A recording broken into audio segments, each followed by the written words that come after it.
What it do, house crew? I really gotta stop saying that. But we're here with another full card review. Been meaning to make one of these for a while now. I did say I was gonna make it this week. I've been kind of behind. I've been back in Chicago, back at my house, and just taking some time, taking some rest. Getting my health back. I haven't been really on the tip top of my health, and health is really important. I got to be in the best shape of my life, especially when I'm still young. So, we're back at it because it not only helps me, but it helps grow on this channel too. So we're gonna do a whole full card review. I like doing these. I like going each fights. So I'll start with the first one. We got Brad Katona versus Bekshot Almakin. For my pick, I'm probably gonna go with Almakin. I'm gonna go with Almakin by decision. I think he's pretty good. He's only had one fight in the UFC, and it was against Umar Nurmagomedov, where he did have some success on the feet. I think he did drop Umar Nurmagomedov and almost had him in some trouble, but Umar was able to get this win, and Umar is a very talented fighter. He's really good. So, and Katona, he's coming off a loss. I don't really like this fight for him. I think Almakin is just a better striker, and I think he's the better wrestler in this fight. And they're both coming off huge layouts. I don't think Katona's fought since like the Albazi thing with KKF. So, I think Almakin is gonna come in here. I think he's gonna show a good performance. I think he's really one of those underrated fighters. A lot of people from Kazakhstan, pretty good fighters all around. And it kind of remind me of those Dagestani guys, coming from those Caucasus regions. So, I really like this fight for Almakin. I think he's going to show a good dominant performance. And I see this being an easy decision win for Almakin. Next, we got Zhong Long. Nah. You got Daniel Santos versus Zhong Yong Lee. Pretty good fight. I don't know much about Zhong Yong Lee. I know he was on the road to UFC, and I know he definitely does have some talent. I think this is a good fight. I'm gonna go with Zhong Yong Lee. I think he's really underrated. I think he's a really good fighter. He had some pretty impressive performances, and Daniel Santos hasn't been really. He hasn't been really in the win column. He has had a last win. But I think Zhong Yong Lee takes this. I think he'll use his striking effectively and, be able to get some takedowns too. I think this will be a very good fight for them. Pretty well-rounded guy. I think Zhong Yong Lee, definitely going to take him for this fight. If you don't know, I'm already pretty tired. I just took a huge-ass nap. I'm making this at like 11:58 p.m., bro. I'm trying to sleep. But, yeah, Zhong Yong Lee, I'm going to go with him. I think he's the good pick for this fight. I think he's going to... I think he's the better striker. I think he's a better wrestler, more well-rounded guy. He's going to mix the martial arts against Daniel Santos. So, I'm going to go with him. He also looks really tanned. Doesn't even look like it's his body. Looks like he's like a brown man. Looks like Anshu Jubli. Maybe he's just really tanned. Whatever. Next, we got Marc-Andre Barrial versus Bruno Silva. We got a Canadian fighting on home soil. And this is a good fight. Bruno Silva, man, let me tell you. People forget, man. Bruno Silva, before that Pereira fight, was a dangerous guy. He was a dangerous guy. Yeah, but both of these guys are coming off brutal losses. I think Barrial had 2 knockout losses against Pfeiffer and Stoltzfus. And Bruno Silva had a loss. I don't know. I think his last loss was Chris Weidman, right? The eye poke. And before that, I think he was winning that fight too. So, I'm going to have to go with Bruno Silva. I think he's the better striker. I think he still got it. But it kind of does lead to be questioned. I don't know. Oh, no. His last fight was in 308 against Nardiev. Yeah, Nardiev, yeah. and he got dominated in that fight. I remember he got dominated, and I mean against a guy like Barry All, I don't really know if he's gonna be doing the same thing as Nardiev, with the takedowns. He's not, I think this is an easier fight for how can you say it? Like, man, I really can't speak today. I think this is a good fight for him. I think, Barrio's going kind of downhill. He's getting knocked out, and against a guy like Bruno Silva who has good power, who can definitely be dangerous on the feet. I think this is a good fight for him. So I'm gonna go Bruno Silva. I think you'll put the hands on Barrio. I think he's gonna be the more aggressive fighter in this fight, and I think he might knock him out. And this is a good win to be on the win column again. So Bruno Silva for the win. That shit. People forget, man. Next, we got Navajo Sterling versus Ivan Erslan. Now, before I can't click on the expand thing, I'm never right at these things. See the fucking website, always tripping. There, that's better. Navajo Sterling 6-0, undefeated, going against a guy like Ivan Erslan, who has been fighting for a while. I mean, I think he has been, right? But I think a lot of people give him a lot of flack for that the Tuco's performance.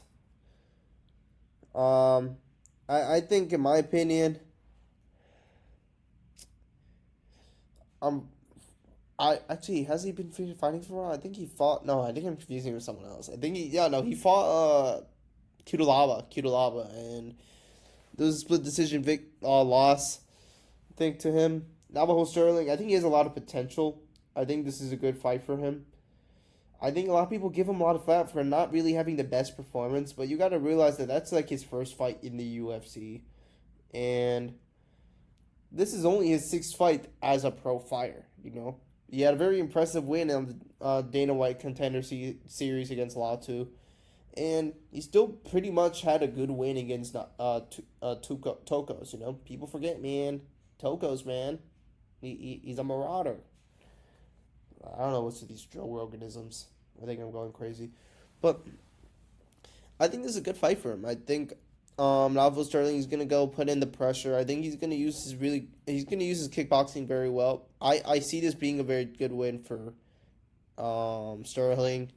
I'm gonna pick Sterling for this fight. I think he's the better striker, and Ivan Erslan. He has something there, but with the 6.5 reach advantage, I will have to put my bets on Navajo Sterling. Getting decision, maybe a knockout. I mean, he does have some power, but it kind of seems to me he's kind of like a more passive fighter. He doesn't really be aggressive until he can be. Yeah, you see a lot of the CKB guys, with Carlos Ulberg or KKF. I mean, KKF's it has a lot of knockouts still. I guess KKF and Dan Hooker are kind of opposite, but with Izzy, with Sterling, with CKB, with Carl Zulberg, you're seeing a lot of that passive kickboxing style. The use of the leg kicks, distance, and all that stuff. And I think Navajo Sterling definitely has some. He's a really big guy too. He's like 6'4".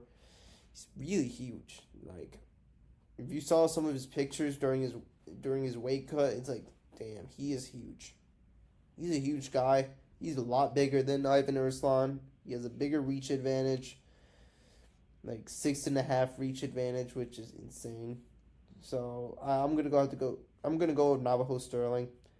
I predict he's gonna be a lot better on the feet than Ivan Erslan. I think this is gonna be a good dominant decision win for Sterling. Next, we got Puskauskas versus Ian Kutalaba. This fight was teased for a while. I mean, I think Kutalaba fought Ivo Erslan late, this year. I don't remember. Bukauskas is going on a very huge knockout streak. I mean, he has power in his hands. I think, apart from some losses to Khalil Roundtree, I mean, I think he's a very good fighter. And this is a good fight. I think this is going to be a war. I'm going to predict it. I think it's going to be a war. I'm going to go with Bukauskas. I think he has the power to, you know, to give Cutelaba trouble. Cutelaba is a very good striker, but in my opinion, I think against a guy like Bukauskas who has the reach advantage, it's just 1 inch, but he has the reach advantage. He has the power. He's a really good striker as well. I really like the way he sets up strikes, and I think this is a good win for Bukauskas. But Iron Kudulaba did have a very impressive performance against Ibo Aslan, who was like this rising star, like Turkish power kind of contender, this prospect, and Kudulaba dismantled him within 1 round, submitted him.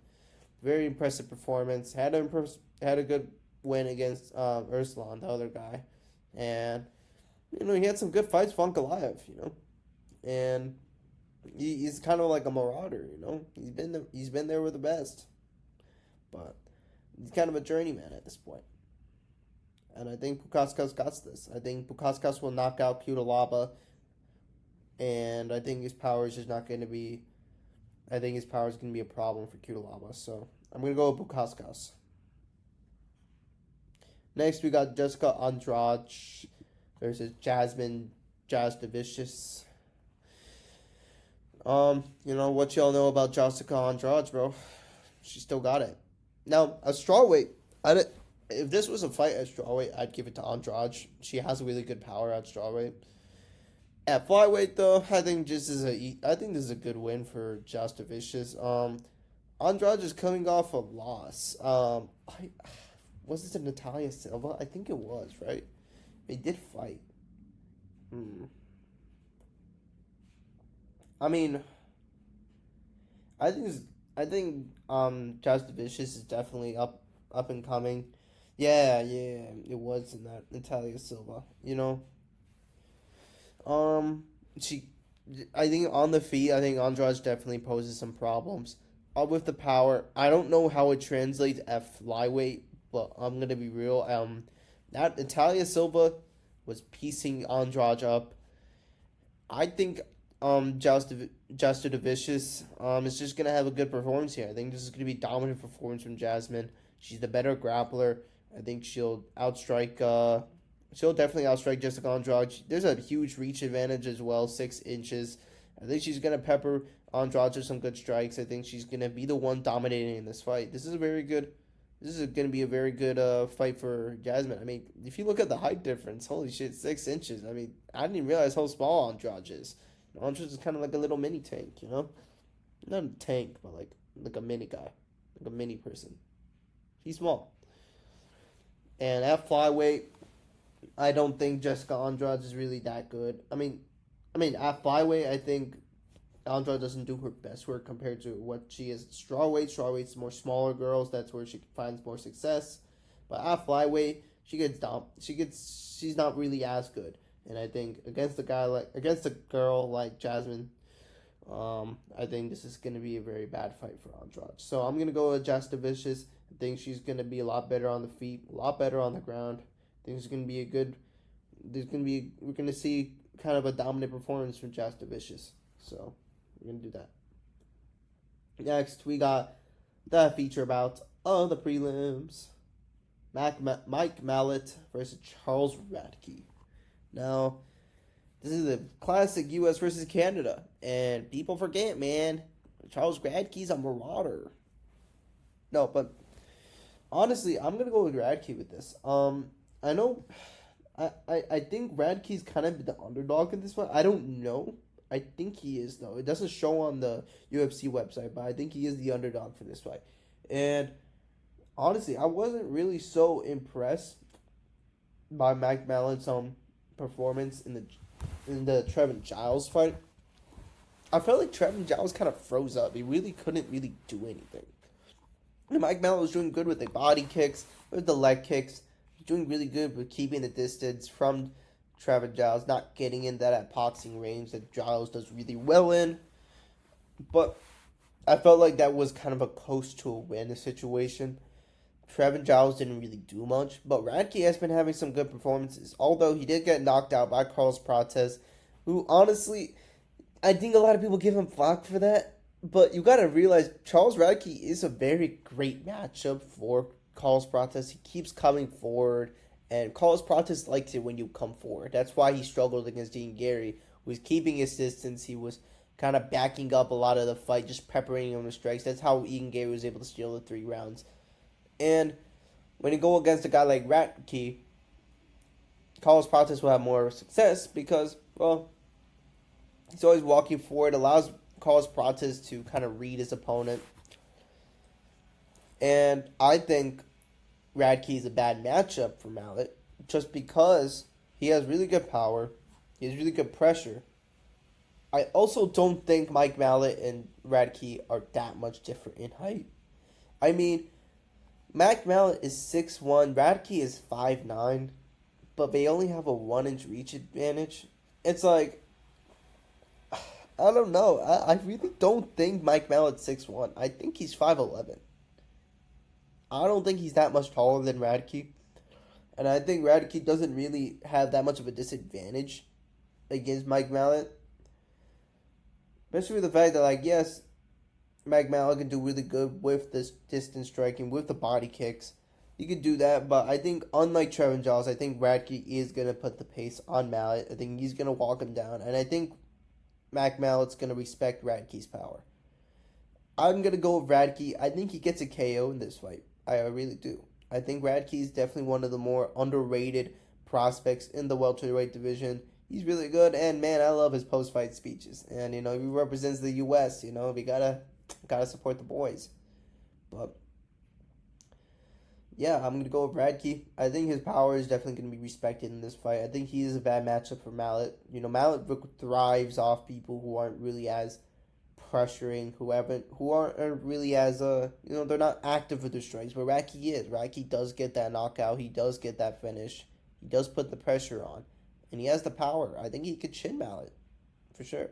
So I'm gonna go with Radke. I think this is a good fight for Radke. And I could see Radke maybe getting a ranked opponent sometime soon. Maybe not this fight, but maybe the next fight if he gets a win. I think he could get a ranked opponent. And I'd love to see Radke kind of, I wouldn't want to see him rematch Carlos Prates, but it would be funny to see Radke lose to Prates and then be on the rankings. Who knows? But I think Radke got some potential. Next, we're entering the main card with Benoit Saint Denis going up against short notice guy Kyle Propelic. Now, originally, he was supposed to fight Joel Alvarez, who was a bad matchup for Benoit Saint Denis. Benoit Saint Denis isn't really a guy who has the best defense. He doesn't have the best striking defense. He was getting outpaced on the feet by Dustin Poirier. He got knocked out on the Moicano fight, although Moicano was able to get a takedown on him, but it felt like Moicano was in control of that full fight. Even in the second round, Moicano slowed down and didn't really try because he knew the fight was going to be finished anyways. He knew that the fight was going to be stopped. And he was just kind of peppering strikes. Benoit Saint Denis marches forward. He doesn't really have that much head movement. I feel like he's a lot newer to this game. He had really impressive KO over Matt Favola, but somehow he's still ranked because he's 0-2 against ranked opponents now. But he's going against an easier opponent. Kyle Propelic, short notice guy. He used to be in the UFC. Didn't really have that great of a run.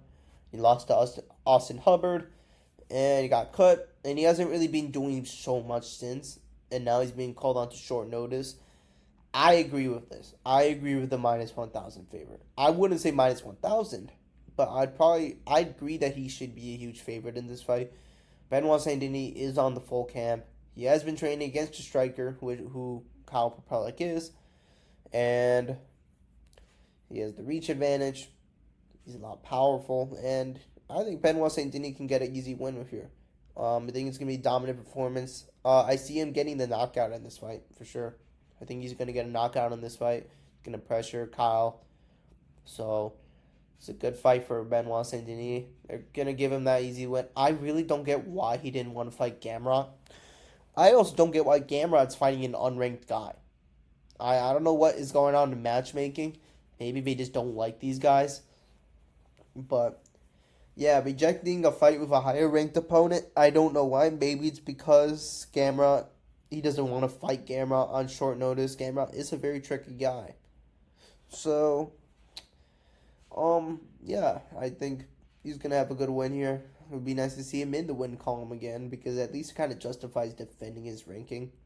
But yeah, I don't see Propellic really having much success in this fight. Next, we got what I call my favorite fight of the card. I'm just kidding. But what I call my favorite fight of the card, Alexa Grasso, going against Natalia Silva. No, I'm going to be honest with you. I'm picking Natalia Silva in this fight. I think Natalia Silva is really talented. I mean, she had a very huge performance against Jessica Andrade last year. She also beat Just Vicious, who was also on this card, who was also a rising contender, and I think she's better and more well rounded and a lot more dangerous than Alexa Grasso. Now Alexa Grasso, she had some impressive performances against Shevchenko. I honestly thought Shevchenko won that second fight. I don't know why the judge gave Grasso the 10-8 round to make it a draw, but I thought Shevchenko won that fight. I think Alexa Grasso looked shit in UFC 306. She looked shit. I mean, if you were to tell me that Alexa Grasso from 283 would perform like that, I'd not to from 285 would perform like that, I would not believe you because holy shit, she got dominated. Dominated by Shevchenko, and let's be for real. It's not like I was expecting this. I wasn't. I thought it would be a pretty competitive fight. I actually chose Alexa Grasso to win that fight. I thought she was going to be able to control her boxing and be able to out-grapple Shevchenko. But it seems to me she doesn't have the best takedown defense. And she was getting outpaced on the feet by Shevchenko. And let's be for real. I think Natalia Silva is really talented. I think she's the faster, younger girl. She's the better striker. Although Alexa Grasso has some decent boxing, she does struggle with kicks a lot, which is what Shevchenko used a lot in that fight. And Natalia Silva got more tools in her toolbox to be able to win this fight. She has more tools. She has the better. I think Natalia Silva is being blessed with a great matchup with Alexa Grasso, because Alexa Grasso honestly looks like she's getting worse. I don't know, that UFC 3-6 performance was really bad. Like, I think people don't emphasize it. It was really bad. Because I did not expect it to be an utter domination. I thought it was going to be, like, another close fight. I was seeing Shevchenko Grasso being, like, the Max Holloway and the Volkanovski kind of rivalry. But no, Shevchenko did the Volkanovski and just dominated her. Dominated her very easily. And she didn't even have success on the ground either. Although she did trap Shevchenko in some close chokes. I mean, Shevchenko looked in control that whole fight. She was out grappling, out controlling Grasso the whole fight. It felt like Grasso does have a good tight guard, but she couldn't really do much, Really couldn't advance to a lot of submissions. And I don't think she's going to be out grappling Silva. Silva has some really good takedown defense. And I just think that when Alexa Grasso goes up against a striker like Silva, she won't have as much success. She won't be able to, do what she does best. And I don't know what she does best. She has some decent striking. She has some decent grappling. But at this point, it's like you're going up against a girl like Natalia Silva. It's really hard to pick Alexa Grasso in this fight. I think Natalia Silva is a next title contender. I think she has some potential. I don't think she's going to fight Shevchenko because I think Shevchenko's going to fight Zhang Guilin. But I think she's definitely could be a champion because she's super talented. A lot faster striker. She has really good grappling and takedown defense. I think she destroys Alexa Grasso. I don't see Alexa Grasso winning this fight. So, and then also we got to realize that Shevchenko cleared her division. That's why Alexa Grasso got the title shot. She was number 5 when she got the title shot. So, I mean, Alexa Grasso being champ, impressive, but it's kind of like Jamal Hill being champ, It's like you became champ, but You became it because you got the circumstances to be champ. So I think Natalia Silva is a really good contender. She has a lot of potential. So I'm going to go with her. Next, we got the feature bout Jose Aldo versus Ayman Zahabi. Now, we got Ariel Helwani here going against Jose Aldo. Now, a lot of people are complaining about this fight because Jose Aldo should be getting the legends. He should be getting the Corey Sandhagens. He should get the Peter Yan rematch. He should fight Sean O'Malley. I think this is a good fight for him. I would love Jose Aldo to bounce back from the loss like tomorrow Bautista because let's be for real. A lot of people are blaming Mauro Batista for that fight, but we've seen Volkanovski and Merab do the same exact thing to Jose Aldo. Now, is it all Jose Aldo's fault? No. But you gotta realize, him being held up in the cage is not a matter of the fighters being boring only, but it's also a matter of Jose Aldo not being able to exit out of the clinch, being able to get out of those positions. It's what he struggles with. And after the Mario Bautista fight, I think he should learn at this point that maybe that's a thing he needs to fix. You know, you can't teach an old dog new tricks, but Jose Aldo isn't really slowing down, is he? He's still doing really well against these young contenders. And now where he's going against a not-so-young contender. Ayman Zahabi, although he is not a Mario Bautista, he is not a Jonathan Martinez, who are these guys going off huge win streaks. These are guys who were dominating their opponents. Like Jonathan Martinez's performance against Saeed was really impressive. Jonathan Martinez was a dangerous matchup for Jose Aldo, and Jose Aldo steamrolled him. So, I mean, I don't see Ayman Zahabi really doing the same thing to Jose Aldo that Mario Bautista did. Now, is he going to try to wrestle with Jose Aldo? Yes, of course. Is he going to hold him against the cage? No. Ayman Zahabi, he's not really a big, stocky guy. He's not really a guy like Volkanovski or Merab, who's keep on chasing the takedowns, who are a lot more strong. Ayman Zahabi's not really a strong guy. Against a guy like Jose Aldo, I think Jose Aldo will defend Ayman Zahabi's takedowns way easier than a guy like Bautista, or way easier than Merab. And I think he's able to get out of those positions. And I think Jose Aldo's the better striker. I really hope he uses those leg kicks. I know his legs may not be able to do it, but you gotta use them. You gotta use the leg kicks, man. But I think Jose Aldo's the better striker. Although Ayman Zahabi has been piling up some good wins, it doesn't really look so impressive for me. I mean, he had a good fight against Pedro Munoz, but that didn't really convince me that he's this dangerous up-and-comer. He's not a Jonathan Martinez, who is a dangerous up-and-comer, who has a bunch of knockouts, who is really dangerous, who has a really good thing with him. I don't see Ayman Zahabi like that. I think Ayman Zahabi is just a good fighter, but he's just good. He's just good. He could do well, he could win fights, but he's not like a Jose Aldo. Jose Aldo's a really good striker. And especially for a guy like his age, it's not like this is a young contender. Ayman Zahabi's 37 years old. Like, if that's a prospect, I don't know what the fuck it is. I guess Cannonier's a fucking prospect.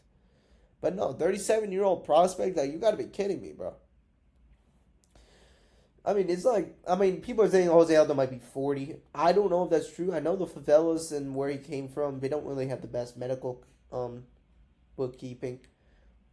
But let's go with what we know is their age. Jose Aldo isn't much older than this guy. Ayman Zahabi is a 37-year-old prospect, and I'm using quotations. I mean, I really see Jose Aldo outstriking Ayman Zahabi.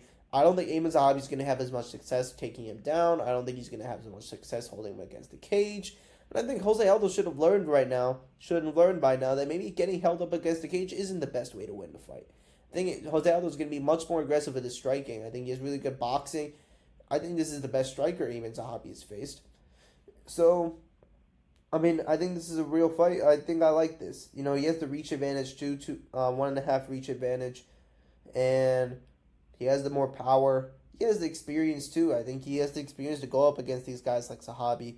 I think this is a good bounce back fight. And I would love to see him win this fight. Because if he doesn't win this fight and he loses, I think he might be forced to retire.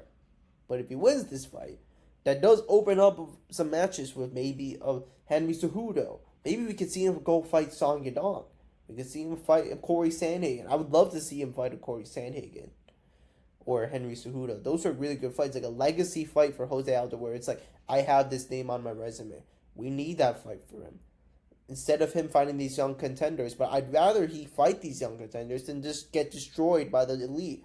I don't want him to fight a Sean O'Malley. I don't want him to fight an Umar. I don't want him to fight a Peter Yan again. Because he would get destroyed. Those guys are way better than Jose Aldo. And I'd rather see him fight a guy like Corey, who doesn't really have the KO threat. You know, who can make a really good fight with Jose Aldo. I'd love to see him fight a Henry Cejudo, who is the same age, who is one of those old guard fighters, or maybe a Song Yadong, a young versus old. I'd love to see that fight too. Maybe even Umar. I could see Umar fighting Jose Aldo. I think Jose Aldo and Umar would be a great fight. Great fight. Jose Aldo has really good takedown defense, and Umar's a very good striker. That's going to be a war. I'd love to see that fight. But if Jose Aldo wants to get those type of fights, he's going to have to fight these up-and-coming contenders, because these up-and-coming contenders want Jose Aldo's name on their resume. So, yeah, I think he's going to win this fight. I think he's the better striker. I don't think Zahabi's really going to be that much better at the grappling. I don't think he's going to hold him up against the cage, and I don't think he's going to outstrike this guy. He's not going to outstrike him. So I think this is a good win. I think this is an easier win than Mario Bautista. I'm going to be honest. Mario Bautista, apart from that performance in UFC 307, I think Mario Bautista is pretty good. I think he wins against Cheeto. And I think he could be a top contender at soon. So, Jose Aldo arguably won that third round against Mario Bautista, causing him to win that fight. But even then, I still think Mario Bautista is still pretty good. He's a pretty good fighter. I get the hate. I get why, robbing a Jose Aldo is not the best look. But that doesn't take away from the fact Mario Bautista is definitely a huge prospect. I'm interested to see that Cheeto fight. I think he wins against Cheeto. Cheeto's a slow starter. Bautista might be able to steal some rounds from him and be able to win, especially in the 3-rounder. I really like Mario Bautista's chances. So, yeah, I'm going to go with Jose Aldo. I think this is a good win. I think this is going to be a good bounce back win too. Zahabi is definitely on a tear right now. So, let's go with that. Next, we got the co-main event. We got Valentina Shevchenko versus Manon Fiorot. Now, let's get the elephant out of the room. Let's talk about the elephant in the room. Valentina is an underdog. Now, that surprises me.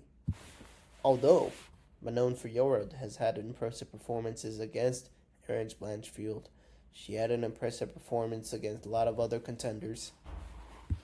I just don't see how she's a favorite in this fight. I really don't. She had a very competitive fight against Rose Namajunas. And I think Rose Namajunas is kind of like Valentina Shevchenko, but worse. She's having a competitive fight with him. I think she's not going to do as well against Shevchenko, especially in a 5-rounder. I'm really curious to see what happens to Manon Fiorot when she fights a striker who is able to go forward, who's able to mix it up, who's able to go with the wrestling. I'm really interested to see how that works out for Manon, because Manon definitely has some good wins. She has some good striking. I really like her style. But I don't see how it does well against Shevchenko. And I don't think Shevchenko's slowing down. She was dominant against Alexa Grasso. I did say Alexa Grasso did shit, but I also think maybe Valentina Shevchenko's always been better.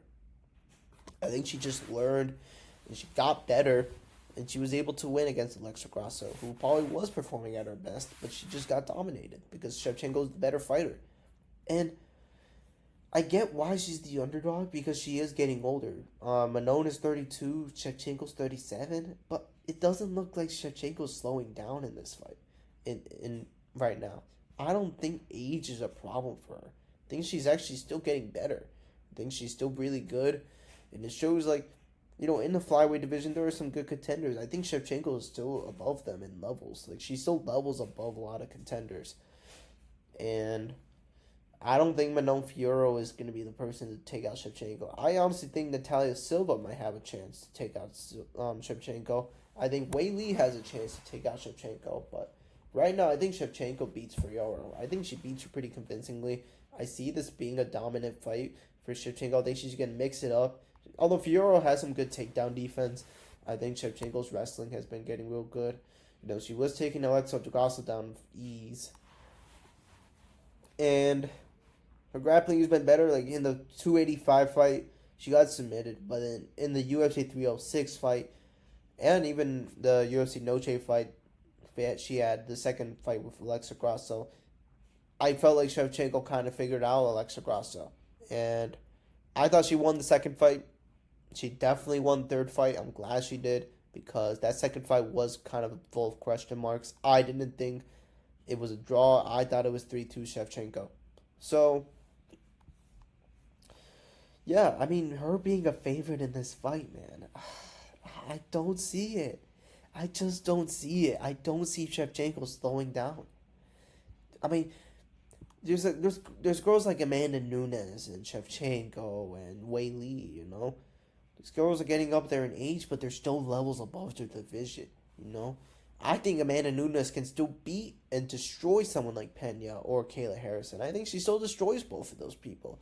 And if Amanda Nunes really wanted to, she could be champ again. Even at her age, even with the issues, I think she can still be champ again. And I'm kind of glad that the UFC is kind of teasing that return for Amanda Nunes.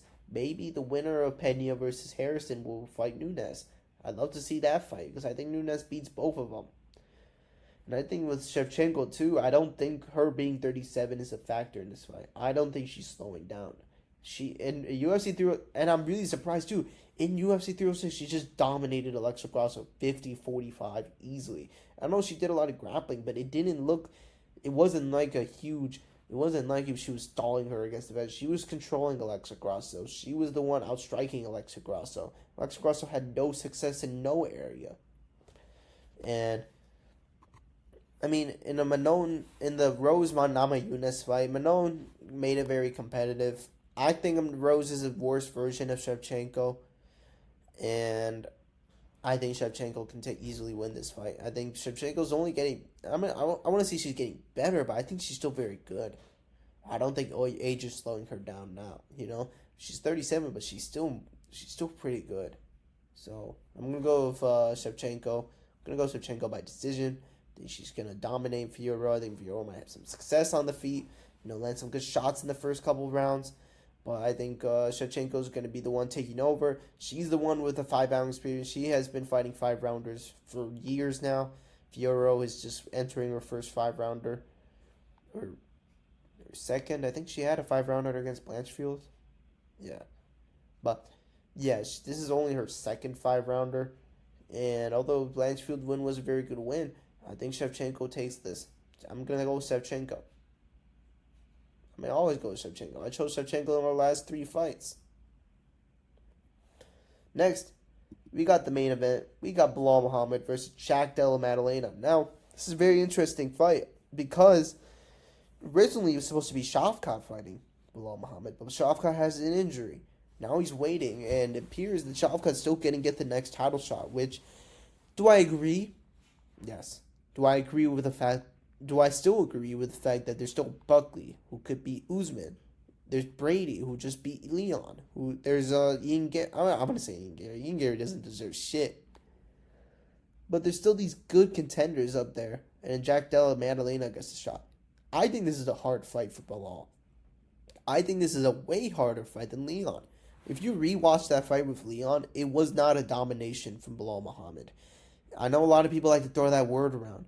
I think the reason why basically it was a domination was because Belal Muhammad was overlooked before the Leon fight. He was seen as his joke. And when he won against Leon, people were saying, like, he dominated him. If you rewatch that fight, it was a clear 3-2.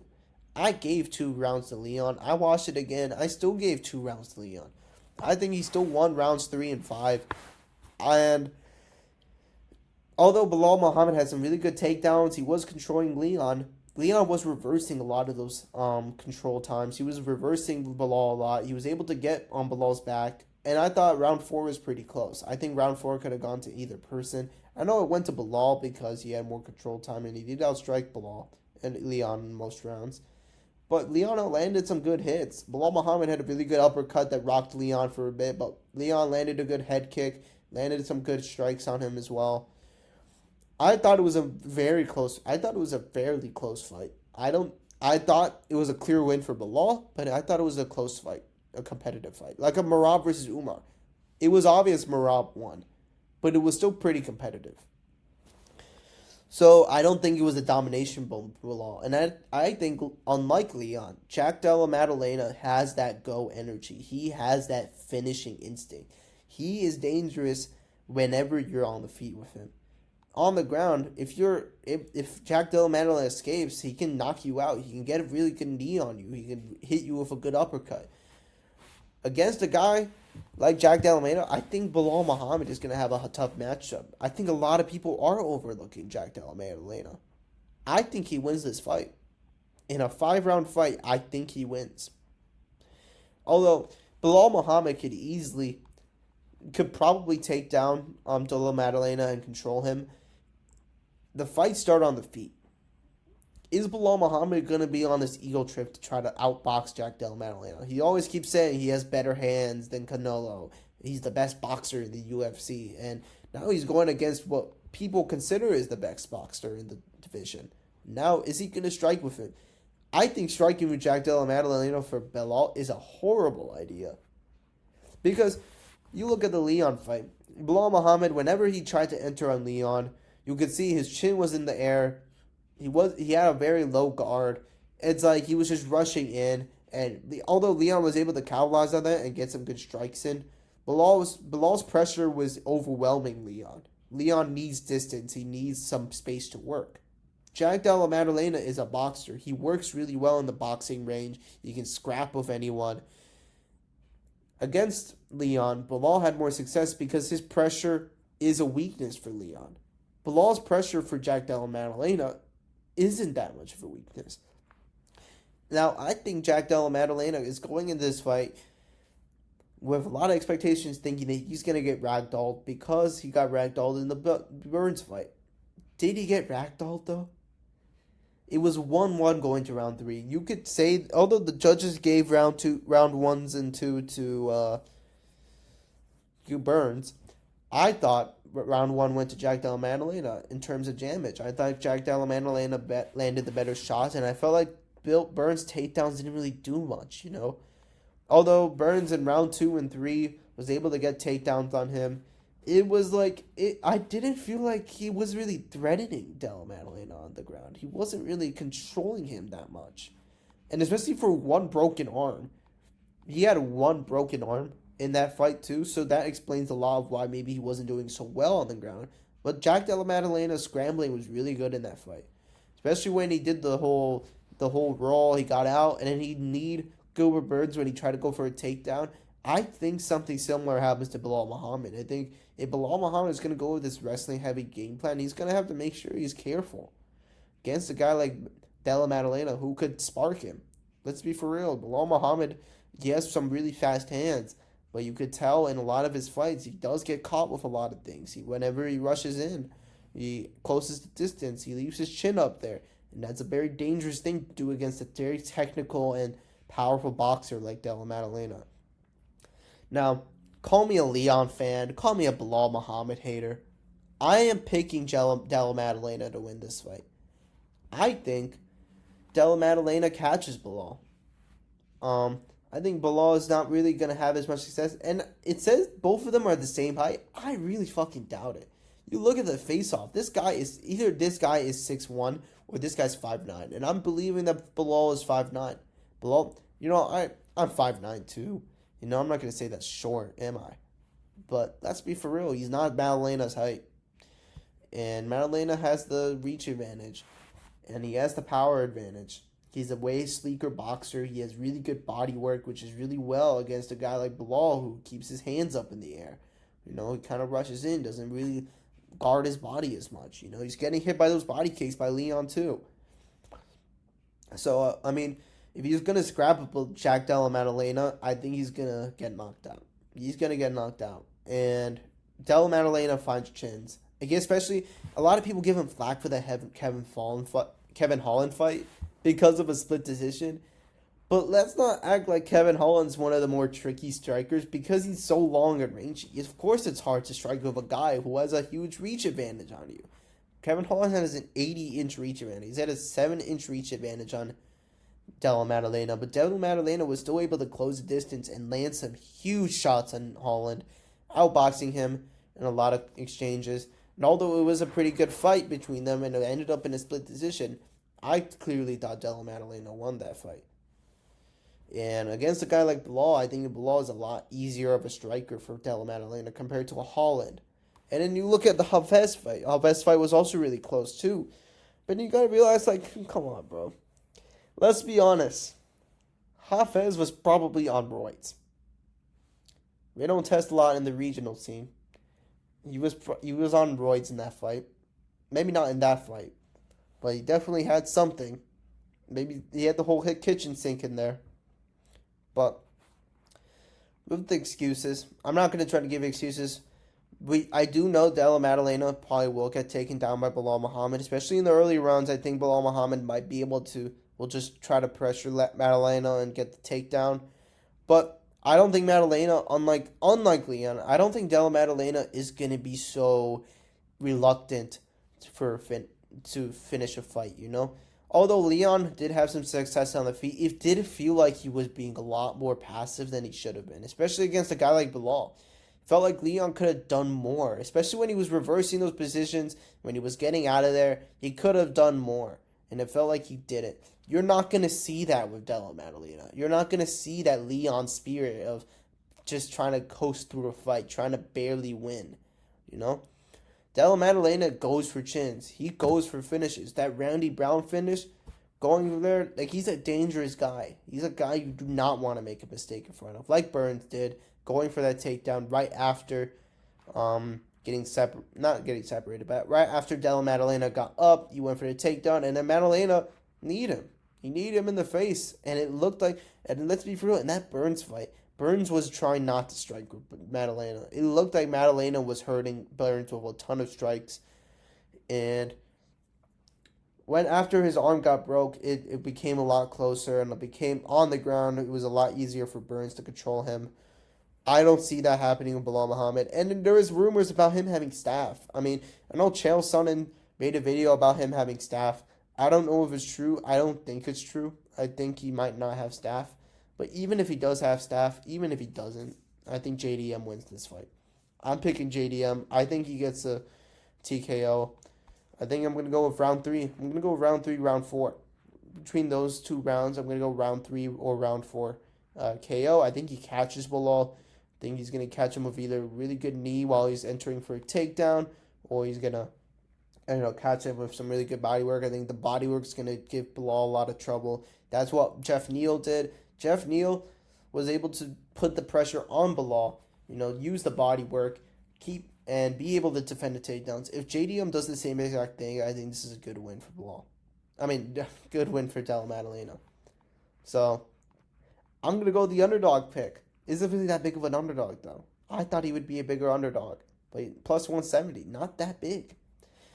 I'm going with 2 underdogs for the title fights. That's crazy. I mean, Shevchenko being the underdog is crazy. JDM being the underdog is not that crazy.